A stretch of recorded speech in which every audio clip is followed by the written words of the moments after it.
UBC, inspiring Uganda.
Nkwaniriza ku Ubc TV ennaku z'omwezi katubalanya ezikongose ku mwezi ogwokusatu omwaka tuli mu 2026. Nze Shaidat Nassaku kekana kadde ketwakulaganyisa okutuusaako amawulire gaffe aga Ubc Leero buli lunaku.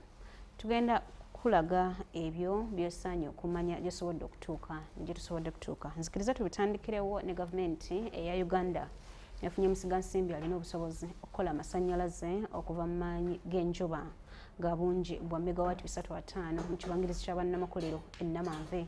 Abakulira kampuni eno eya Eco Energy Africa okuva mu ggwanga lya Sweden basisinkanye Ssaabaminisita wa Uganda Robina Nabbanja okusala entoto ku ngeri kampuni gyegenda okukolaganamu ne gavumenti ya Uganda okuzimba essundiro ly'amasannyalaze mu kibangirizi kya bannamakolero ennamanve.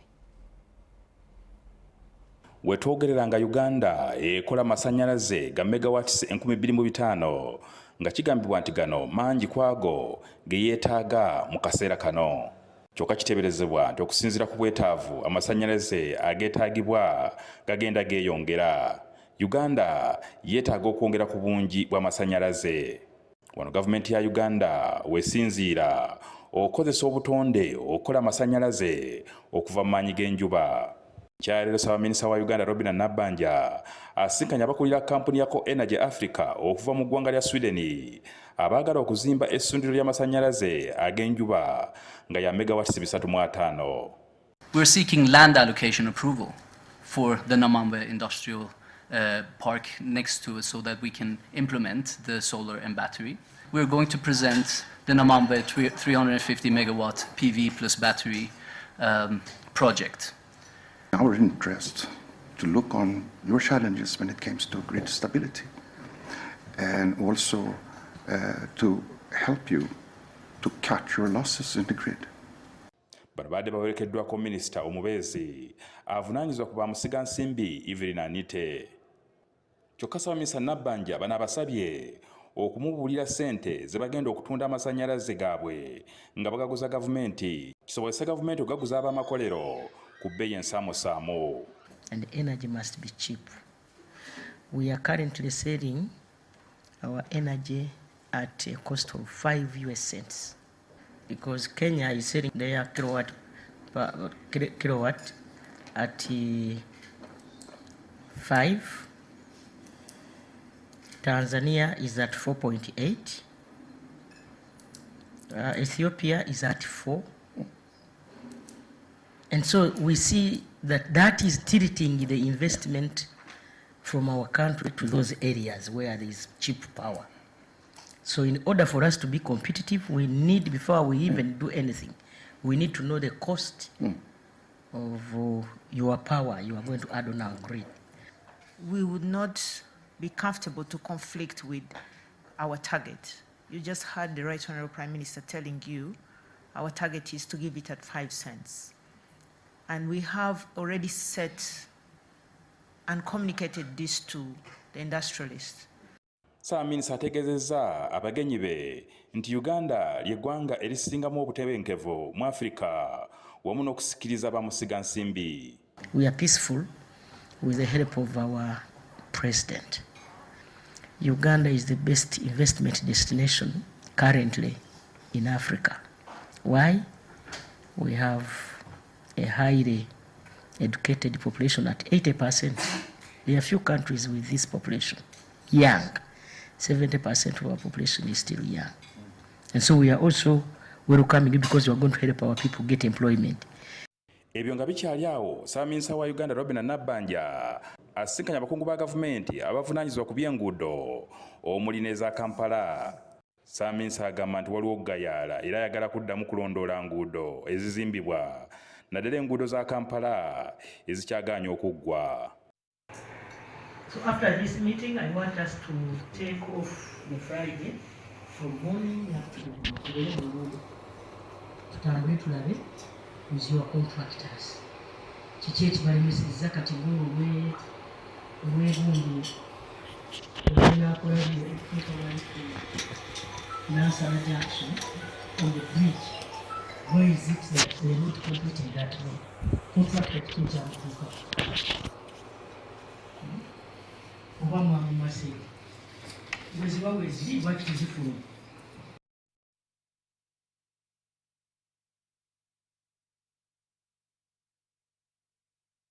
Minisita w'ebyamasannyalaze n'ebyobugagga eby'omuttaka Ruth Nankabirwa akakasizza nti wadde nga waliwo okutaataganyizibwa olw'olutalo olugenda mu maaso mu kyalo kya Buwarabu ekireetedde oluwannanda lwa Hamas omusinga okuyita amafuta ga Uganda okuggalwa, gavumenti ekyalina obwesige mu kampuni ya Vitol Bahrain nti ejja kusobola okutuusa muno amafuta gonna ageetaagibwa. Mu kiseera kino kampuni eno yateeka omukono ku ndagaano ne gavumenti ya myaka 5 aba Vitol nga be bokka abalina obuvunaanyizibwa okuwa Uganda amafuta mu bbanga eryo, ate nga UNOC yokka yetunda amafuta ne kampuni zeeberekaanyiza nazo.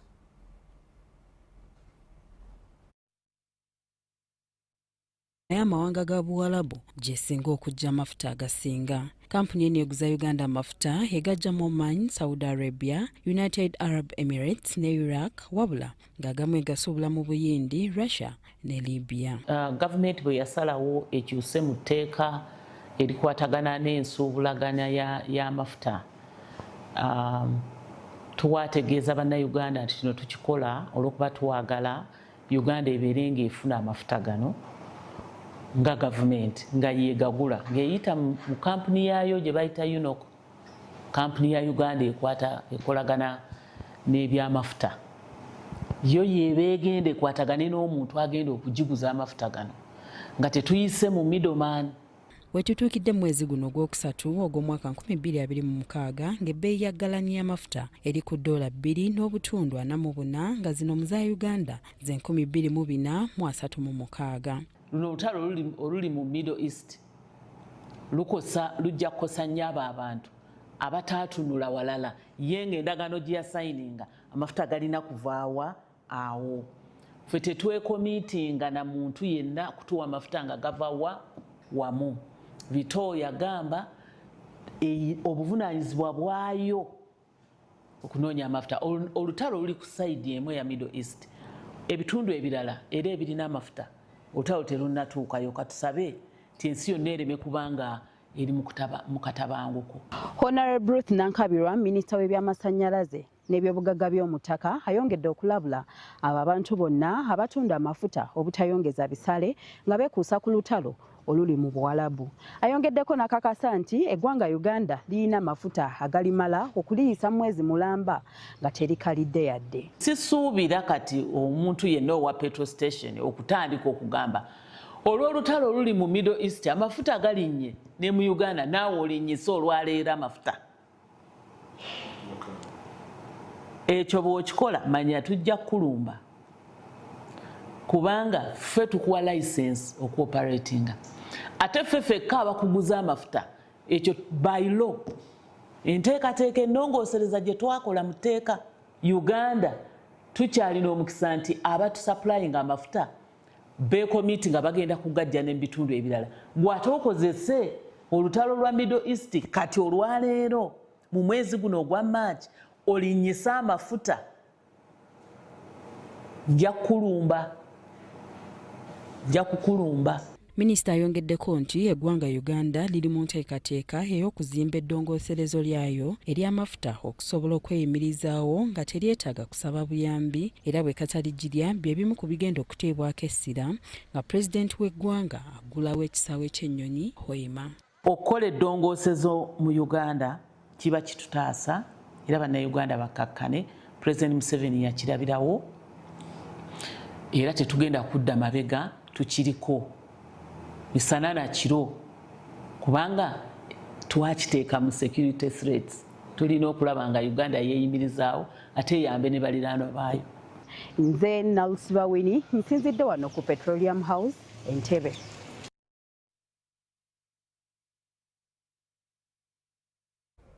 Webale nnyo Nalsiba Winnie. Ab'eggye ly'eggwanga erya Uganda People's Defence Forces UPDF bategese omukolo ogw'okwebaza ogwa tarehe 6 ogw'omulundi ogw'15 n'okukubiriza buli omu okubeera obumu obwesimbu so n'okwewaayo okuweereza eggwanga ng'omukolo guteekeddwa ku kitebe ky'amagye Embuya. Omukolo gwetabyeko abajaasi abakyaweereza abazirwanako bannabyabufuzi buli omu mu kitiibwa kye. Pulezidenti Yoweri Kaguta Museveni ne mukyala we Janet Kataha Museveni nabo babaddeyo mu kusaba okwo. Kati wefune. Uganda People's Defence Forces bategese okusaba okw'omulundi ogw'15 nga kubadde ku kitebe ky'amagye Mbuya mu Kampala. Omukulembeze w'eggwanga Yoweri Kaguta Museveni ne mukyala we Janet Museveni babaddeyo mu kusaba kuno. Okusaba kuno okw'omulundi ogw'15 kutegekebwa buli mwaka n'ekigendererwa eky'okusiima Katonda olw'obukulu bwe ate n'okulungamya emisingi eggwanga kwe litambulira okunyweza obumu.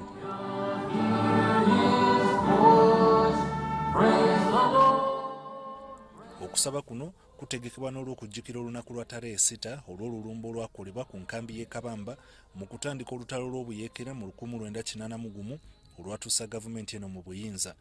While the pioneers of the struggle secured the country, it is now the sacred duty of the new generation, especially our young officers, to consolidate and protect these games.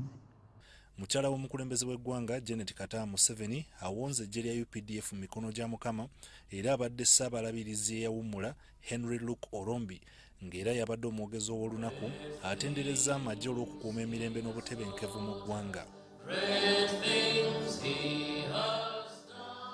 When we see the war and the fear of war that is spreading in the Middle East, we acknowledge that the peace and stability that we have experienced in these decades in this country is not because of the strength of our military arsenal, but rather the strength of our God. Lord Jesus, the Prince of Peace, continue to bring peace to Uganda. To sacrifice yourself to this nation, the Lord should lay his hands upon your families in Jesus' name. And may the Lord bless Uganda as a nation, because it is our nation and we belong to this country. We need to protect it, we need to cherish it, we need to subdue it to bring the livelihood for the next generation. Lieutenant General John Mugume awadde obujulizi ku ngeri olutalo gye lwalimu era n'abamu okwogera ku mirimu Kano Dr. Kizza Besigye gye yakola mu lutabaalo. Front, he thought it was behind. Somebody cocked a gun and we knew we were ready, an ambush. So as I was planning to charge the ambush, the enemy made a mistake and came near us with the gun near. So Late Keitare grabbed him, he was behind me, and we humbled him. But to do it carefully, we even called Bessie, you remember I called Bessie? You called Bessie, Bessie is now something else.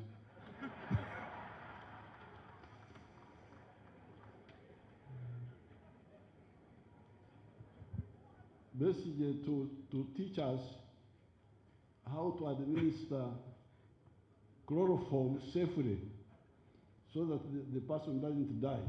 He sleeps and then wakes up. So they would inject him, then take him away until he wakes up, and then they start questioning him. President Museveni agambye nti okuwangula olutalo luno kyava ku maanyi ga Katonda era n'akubiriza bannayuganda okusabanga wabula obuteerabira kukola. Omukulembeze w'eggwanga Yoweri Kaguta Museveni agambye nti gavumenti ye yakulwanyisa obwavu obuli bw'enguzi ne kibba ddagala mu malwaliro ebintu ebikosezza nnyo bannayuganda. Ono agambye mbu eggye lya Uganda likoze kyamaanyi nnyo okulaba nga liwagira enteekateeka ezitumbula ebyenfuna mu ggwanga. Mukulu Museveni era tutegeezezza nti neggwanga lya kufuna etterekero ery'ebyafaayo bya Uganda. We have secured some land near Brigade. We are going to build a museum there. This museum you are talking about of the resistance, so that we give information to the new generation about the problems of their country and the efforts that were expended to get Uganda where it is now. That is very good. Ekintu ekyo nikiyamba noreba nkaitwe akutwarigira mu kishaka tukagambira museum ege yakamwocha twarebe byakare ebitabire takarebaga twarebe bintu bingi baidabona mutabire tujyo mu isomero bakaba twaru mu museum ngabana bisomero tureba history byaburebereho kare bajyango eje motoka ikariho ne ya mazali wado mane yabere nerwana ki turembwe ne bintu ngabi ate nkebi nkaitwe ebito akozere babito bakora museum bata mu histories bagira mwene nkebi byabureho nkabantu abafire amagufa nkaga gokoro mu rwero nkebi bagira ngo agamagufa n'agabantu abafire ikitwe keke naki ibyo nibiyamba abana bitu narisha bayizikore bitu nibani boreka ekyabarekereho myaka ejo. Omulamwa gw'omwaka guno gujiddwa mu kitabo kya Yosuwa essula emu akanyirira ko 8 olugamba nti ekitabo kino eky'amateeka tekikuvanga mu kamwa okifumiitirizangako emisana n'ekiro olyoka oteekenga mu nkola ebyo bye kikulagira era bw'otyo bw'oneefunira obuwanguzi n'enkulaakulana. Ndi Ivan Kahwa ne Dan Wewale nnyo Ivan Kahwa.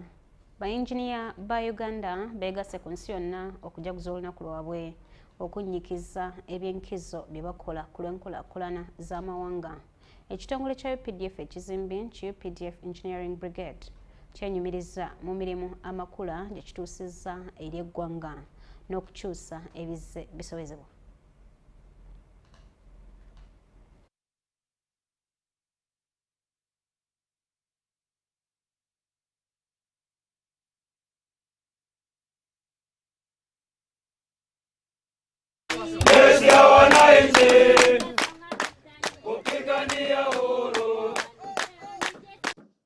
Okwetooloola ensi yonna bayinginiya bajaguza olunaku lwanga Maachi buli mwaka okwefumiitiriza ku mirimu gye babeera batuusizza eri amawanga ku lw'enkulaakulana yaago. UPDF Civil Engineering Brigade kye kitongole ky'amagye ekizimbi nga kisobodde okukyusa kifaananyi n'endabika y'ebitundu gye kikoze emirimu era ebizimbe bingi amagye gye gazimbye bituukana n'omutindo gw'ensi yonna. Pulezidenti yatuwa omukisa guno olw'okuba nti tubadde tukola bulungi emirimu nga tugikola ku budde nga tugikola nga mirungi giggwa bulungi ate nga tukimalira mu biseera. Akulira ekitongole ekizimbi ekya UPDF Kano James Lwegaba mu kukuba pulaani z'ebizimbe n'ebiteekeddwa okugoberera mu kuzimba obukugu buno nga yabufunira mu ggwanga lya Amerika era mukakafu nti buli mulimu gwe banaakwasako engalo wamma Uganda kweneekomya amaaso newankubadde nga balina okusoomoozebwa. Tukoze projects nyingi among them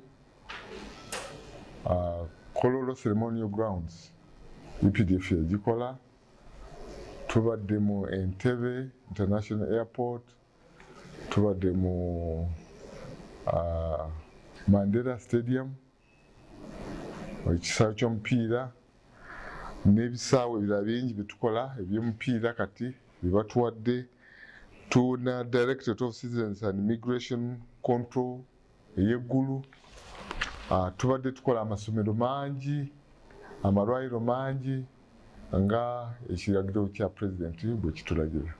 Okuva Pulezidenti Museveni lwe yayisa ebiragiro mu mwaka gwa 2021 nti ekitongole kya UPDF ekizimbi kiteekeddwa okwezza emirimu gy'okuzimba pulojekiti za gavumenti.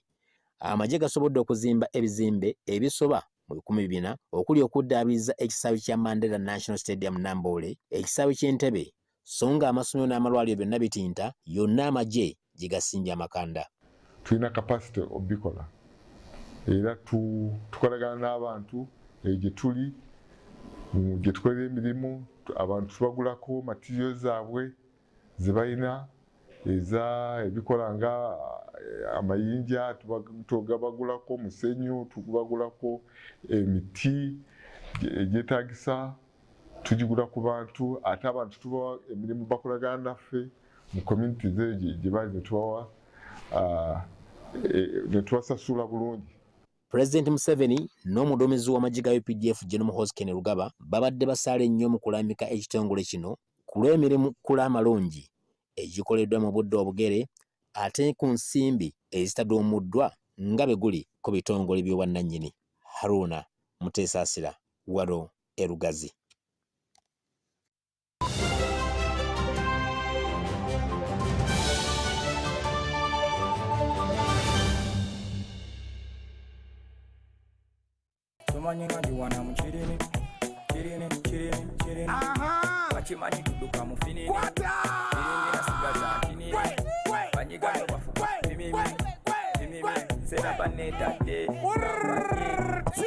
Tony Magomu yawangudde school fees mwaka mulamba obakitegeza bwecho 1 year of school fees. What is the school?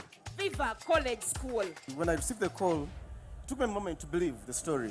I said I could wait until today. Yes. When I received the second call is when I believed. But I think I was lucky. Oh. Sure. Can we talk to the student? How do you feel? Only not here. Yeah, I feel blessed. Star 165 star 80 hash is the magic code. Enter the student's number. So start right now. And you could be a winner.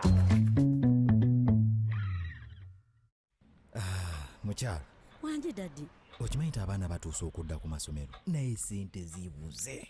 Kakati ky'oba okola twalayo ekitundu kya fees ku ssomero lya junior. Eza van tunaazisasula oluvannyuma.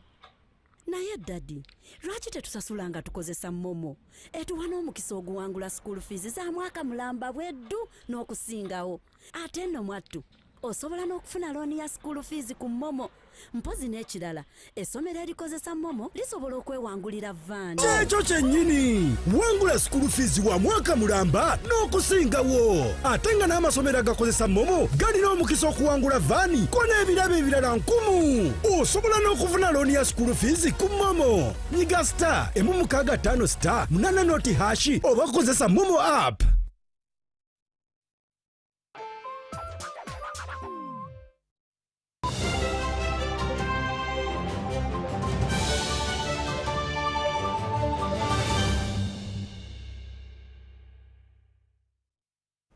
Kulisayo mukumulamu okwo tweyongeddeyo n'ekitundu kyaffe ekyokubiri. Omulamuzi wa kkooti ensukkulumu Mike Chibita alaze okutya olw'omuwendo gw'amaka agasasika olw'obutabanguko. Chibita yabadde omugenyi omukulu nga Bible Society of Uganda etongoza enteekateeka z'olunaku lw'abafumbo. Alipoota ya poliisi ey'omwaka 2024 mu maka agasasika n'obufumbo obusaanawo olw'obutabanguko mu maka eraga bakunukkiriza mu mutwalo gumu n'ekitundu basulawo amaka waakiri okweyombekera. Agamba omusingi bwe gubeera omulungi ng'omanyi nti obufumbo bwe butandikidde ku Katonda teri kugumiikiriza okw'okufa mu bufumbo naye nga bw'oba otandikidde ku musingi ogw'okutegeera obufumbo waliwo okwenenya, waliwo okulongoosa, waliwo okumenyeka, waliwo okusabira awamu. Ebintu ebyo bwe biba nga bye ingredients eziri mu bufumbo bwo tojja kutuuka mu myaka 3 okyuka obwongo ogambe nti ŋŋenze. Newankubadde ebitabo ebitukuvu byoleka obufumbo nga empagi eggumiza amaka, obutabanguko bwesigamiza ku buteesigaŋŋana, ejjoogo, obwenzi n'obwavu mu maka nsonga eziviiriddeko amaka okusasika awatali awumbawumba. Soma Bayibuli oluberyeberye essula ey'okubiri okutandikira ku nnyulo 18 bategeeza nti Katonda yatonda omuntu naye yagenda okulaba nga omusajja mweraliikirivu nnyo n'amutondera omukyala. The emphasis next week will be on equipping the delegates to know how to deal with whatever issue it is within their marriage. Of course, there will be specific issues that are addressed, and those are well known, ranging from money issues, lack of openness in marriage, lack of transparency, pressures with juggling between two jobs and having young children. Kati Bible Society of Uganda ne Life Ministries Uganda bakuyita mu lukuŋŋaana okuwabula abafumbo n'abateekateeka okubuyingira n'ababuko okwefumiitiriza ku biki ebyabasattulula na biki ebiteekeddwa okukolebwa okuggumiza obufumbo bwabwe. Otandikira ku university n'otandika okulegako n'ogamba n'obeerayoko n'okohabitinga n'osuulayoko n'ovaayo n'ozaalako omwana kati bw'otuuka ekiseera n'ogamba kamale gagenda obufumbo tomala kakola ki gagenda naye obufumbo ogenda nga mu mutima gw'omaliridde. To prevent the areas of divorce, to prevent areas that would come up with improper parenting, and that's why we are saying we are handling young parents who are still juggling with children, having them at home. Omulamuzi wa kkooti ensukkulumu era President wa Bible Society of Uganda Mike Chibita agamba wateekeddwa okubaawo enkola z'okuwabulanga abafumbo era basaanye okuzza obujja okwagala kwabwe oluvannyuma lw'ebbanga eggere so nga n'abasoowaganye bateekeddwa okutuulanga mu nsonga. Violence in marriage is one of those challenges, and I will link it also to mental health, which you asked about. And the question is, does mental health cause violence or does violence cause mental health? I think we have both instances where one can be a cause and one can be an effect. So definitely any unhealthy relationship will cause mental challenges because it affects the emotions. Nze Ivan Juko ne Stephen Kalisia. Abaddukanya ekitongole kya Kampala Capital City Authority bakubiriza abaganyulwa mu nsimbi za Parish Development Model PDM mu kitundu eky'amasekkati g'eggwanga okutandika mpolampola okusasula ensimbi ezo zizibweyo n'abalala baziganyulwemu. Bwabadde ku mukolo ogw'okutongoza enkola y'okusasulira ku mutimbagano. Omumyuka wa Director wa KCCA Benon Kigenyi agumiza obwetaavu bw'okubeerawo obwerufu mu nzirukanya ya ssente za PDM. Development Model emu ku program government ze yateekawo okukwatizaako abafuna empola okuyita mu kwewola eganyuddwa abawera. Mu division y'e Lubaga mu Kampala ensimbi obuwumbi 4 mu obukadde 555 ze zaakaweebwayo era nga maka 4,555 ge gaakaganyulwa. Netusooka ntwebaza President Museveni olw'okuteekawo enkola ya PDM. Ekawala Central Zone Namutawe Harima y'omu ku bantu abaafuna ensimbi za PDM mu Agusto w'omwaka oguwedde 2025 era ono yaziteeka mu nkoko. Koko bwange bwonna weebuli alhamdulillah era naakaleeta emirundi ng'esatu ku ssente za PDM. Ssente za PDM zikyusizza nnyo obulamu bwange nnyo nno ddala era neebaza President Museveni Allah mutuweera obulamu obulungi. Singa kiba kisoboka President Museveni musaba nnyongereyoko kasente k'emmere naye nga ssente ze yampa ze zino. Mu mbeera y'emu ne Namutebe Harriet omu ku basookera ddala okufuna ssente za PDM mu 2022 yagula firiji okutunda ebyokunywa.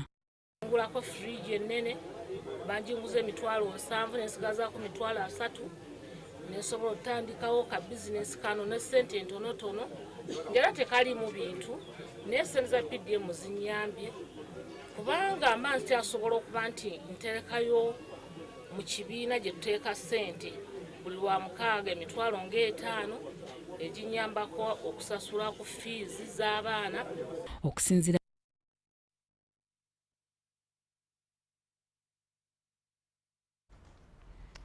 UBC Leero wonde tugenda kusussaawo webale kutambula naffe okuviira ddala gye tutandikidde. Nze Shaidat Nassaku ate 10 mpeera kutukuumira suwa bulungi.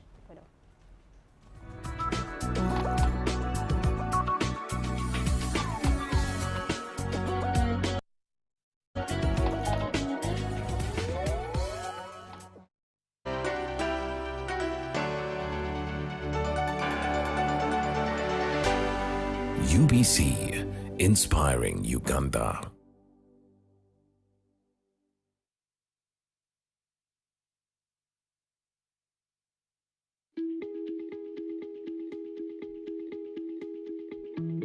It has always been my dream to be able to work in an energy industry. I learned about this Tilenga program from a friend because ever since my childhood, I'd had a dream to be able to serve my country.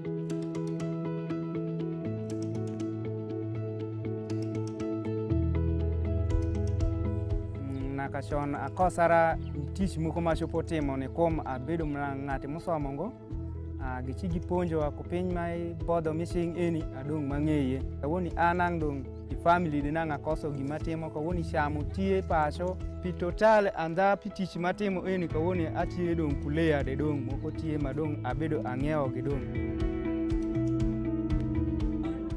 agama warumira gamuno anganya tsende ma okaita mero nya kabera bere pachutek ega mebine ya biranya tigaraj moko kai achako temi kauna benong nya tsende ma okonya swaswa kume niketo kaundong kwodo ko masho shon ko bedo tek dengan sama kwodo ko masho niketo wanena loka palembele mkaundo.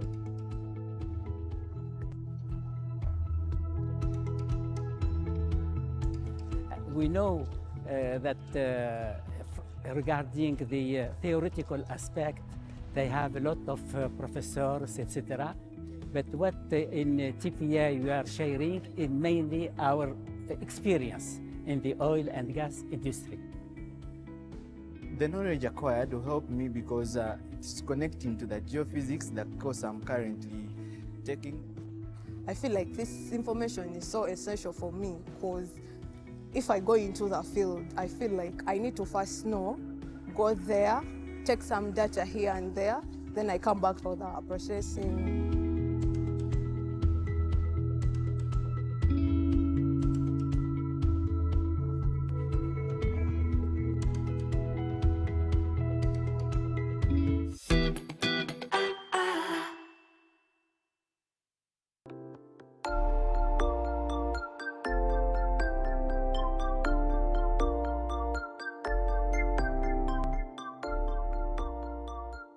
Do you know what Transboundary Water Cooperation is, its relevancy, and what needs to be done for many of our nations to continue enjoying the opportunities that come along cooperation in managing water resources? In our EcoPlus program today, we bring you the Commissioner Water Planning and Regulation, also Acting Director, Directorate of Water Resources in the Ministry of Water and Environment, Dr. Kalist Tindi Mugaya, to enlighten us more on Transboundary Water Cooperation and how best it's benefiting Uganda as a nation. Transboundary water is basically water that we share with other countries. Water doesn't recognize administrative boundaries. So it will not know the boundary of Uganda, it will not know the boundary of Kenya or Tanzania. So transboundary water is the water that crosses borders and which we share with other countries. And when we work together to manage and develop that water, then we are cooperating on that water. So we call it Transboundary Water Cooperation. We are cooperating with other countries to be able to look after this water and make sure that it is used for different purposes. This water, as example, Lake Victoria. If you see Lake Victoria, it is shared by Uganda, Kenya, and Tanzania. Part of Lake Victoria is in Kenya, part of Lake Victoria is in Uganda, part of Lake Victoria is in Tanzania. River Nile, for example. River Nile starts in Uganda, it goes through South Sudan, Sudan, and Egypt. So Kagera, River Kagera, actually comes from Rwanda and Burundi, passes through Uganda, part of Tanzania, and flows to Lake Victoria. River Semliki comes from Congo, enters Uganda. So those are the kind of water bodies. Lake Albert, for example, is shared between Uganda and Congo. So those are the kind of water bodies that we share. So we call them transboundary water resources. Dr. Tindimgaya explains that Transboundary Water Cooperation has been there since time immemorial among the East African countries. Actually, Transboundary Water Cooperation has been ongoing since colonial time. Before Uganda became independent, Transboundary Water Cooperation was going on by the British because Britain was the one in charge of our region, Uganda, Kenya, Tanzania. So cooperation started a long time ago. But of course, when our countries became independent, then they strengthened cooperation. So we have had cooperation on technical issues. Then later, they evolved to political cooperation. So we started, for example, the program in 1967 called Technical Cooperation on the Nile, where the countries that share River Nile were actually working together to know how much water is available, how it is changing over time, and how it can be used. Then later, we went into cooperation that was strengthened by bringing on board the ministers. So that's when we started the cooperation on Nile. So in 1999, that's when we started the cooperation on the Nile Basin Initiative, and this cooperation has been ongoing. So we have had cooperation under the Nile Basin Initiative since 1999, and Nile Basin Initiative has its headquarters in Entebbe in Uganda, and here all countries that share Nile come together to cooperate on how to manage and develop the water resources of the Nile. And we have been having cooperation along what we call tracks. We have had a technical track where the technical teams have been working together to build the capacity, to protect the environment, to protect the water, to develop the water for irrigation, for hydropower, for drinking, and many other uses. But we had a political track, which was negotiating an agreement on the Nile. We have been having agreements on the Nile, but we decided to come into a new agreement that is favorable to all the countries. We call it Cooperative Framework Agreement on the Nile. So that one was been one of the cooperation arrangements, and this one, the negotiations were completed in 2009. And I will shed more light on what it means for Uganda. Then we have also cooperation under Lake Victoria Basin Commission. So this Lake Victoria Basin Commission was created under East Africa Community. So the countries which share Lake Victoria, Uganda, Kenya, Tanzania, Burundi, Rwanda, have been cooperating on how to look after Lake Victoria, how to protect it, so that it continues providing services to us. So basically in our region has been cooperation under Nile for the whole of the Nile River, the countries where Nile River passes, we call it Nile Basin Initiative, and then countries around Lake Victoria, we call it Lake Victoria Basin Commission. But also we have engagements with other partners. We engage with international organizations, UNESCO, United Nations. UNESCO has a program on water, while it is looking at children and education, but we know that the children and in education, they need water, so we have a program on water. We have been having programs with, for example, Global Water Partnership. We have been having programs with Sahara and Sahel Observatory, with Intergovernmental Authority on Development, IGAD. So we have collaboration arrangement with many organizations, but the major ones are the one on the Nile and the one around Lake Victoria. He refutes claims by some citizens of Uganda that some water bodies like Lake Victoria have been already sold. Of course, people, when they look at Lake Victoria, they think it is a lake that is owned by Uganda.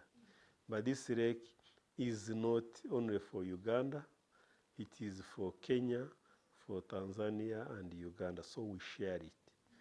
So if someone, for example, say Uganda has sold Lake Victoria, has sold the water of Lake Victoria, it's actually not our water. This water comes from Burundi, comes from Rwanda, comes from Kenya and Tanzania. It only collects in Uganda.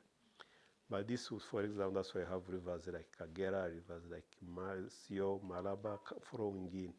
But we also have the Nile. River Nile starts in Jinja. So Lake Victoria is like a basin, it's a reservoir, it's a source of the Nile. Now, River Nile passes through Uganda, goes South Sudan, Sudan, and Egypt. So as the Nile flows, we use part of the water, but we have to leave water to go to South Sudan, and Egypt. So shared water resources are not owned by one country. They are for the benefit of all the countries. And whatever we are doing, we have to make sure that others get a fair share of the resource.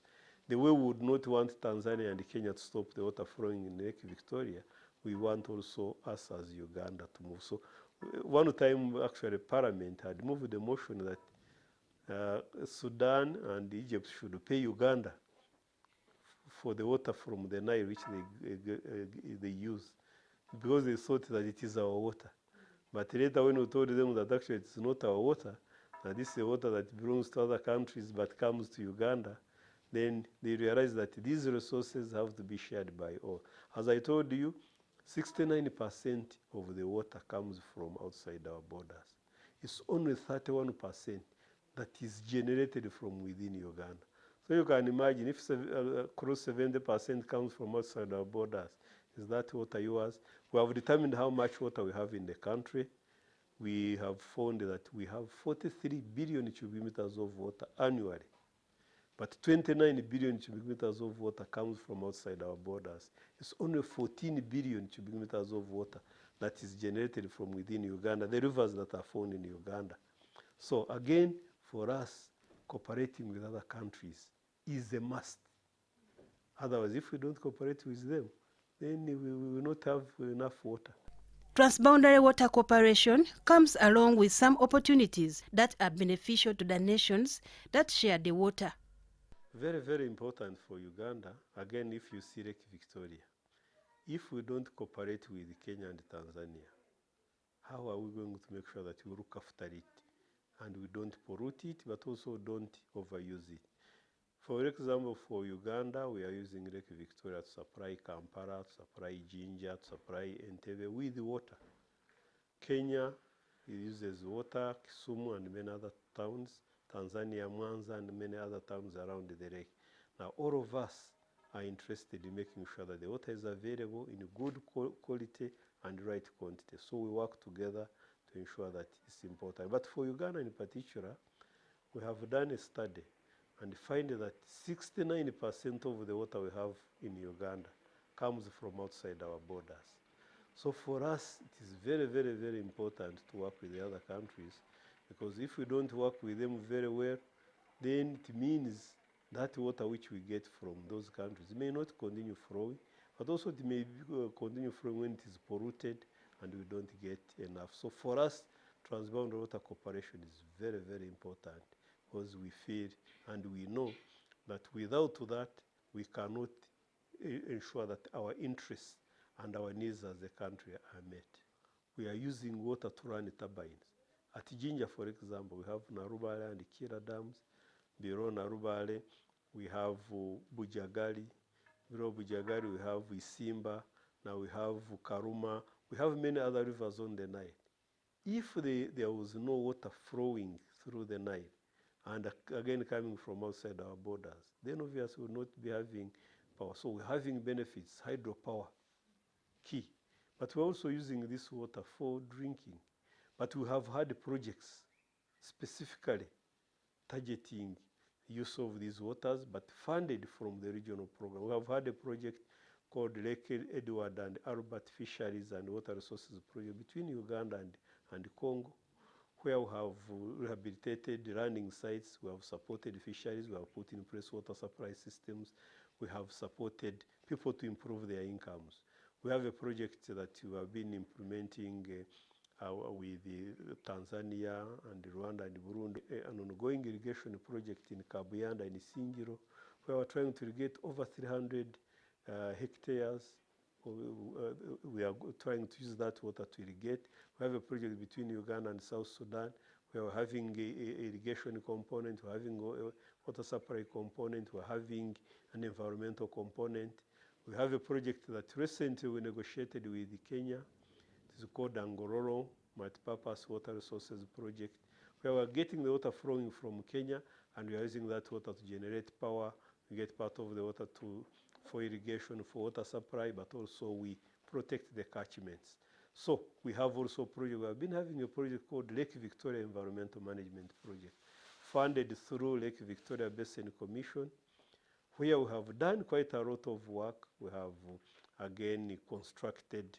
We have protected some areas with tree planting, restoring wetlands. We have supported people with the income generating activities, but also have tried to reduce pollution. It was aimed at reducing pollution.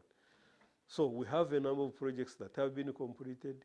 We have a number of other projects that are ongoing. So we are benefiting a lot by getting money, and when we get money from the regional level, most of that money actually comes as grants.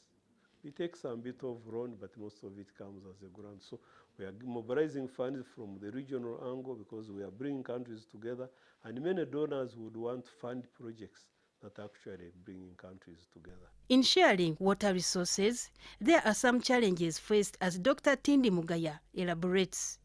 Number one, as I told you, we have been negotiating an agreement on the Nile. You could have heard they call it Entebbe Agreement or Nile Agreement. This agreement basically was negotiated by all countries that share the Nile. The Nile is shared by Burundi, shared by Congo, DR Congo, Burundi, DR Congo, Ethiopia, Egypt, Sudan, South Sudan, Uganda, Kenya, Tanzania, and Rwanda. So we have 10 countries. 11th country, Eritrea, is not participating actively. It is an observer. But we have these countries that come together to actually manage the Nile Basin water resources. Now, during colonial time, around 1929, Britain signed an agreement with Egypt, which said all the waters of the Nile belong to Egypt. And anybody that's going to, any country that's going to use the water has to seek permission from Egypt.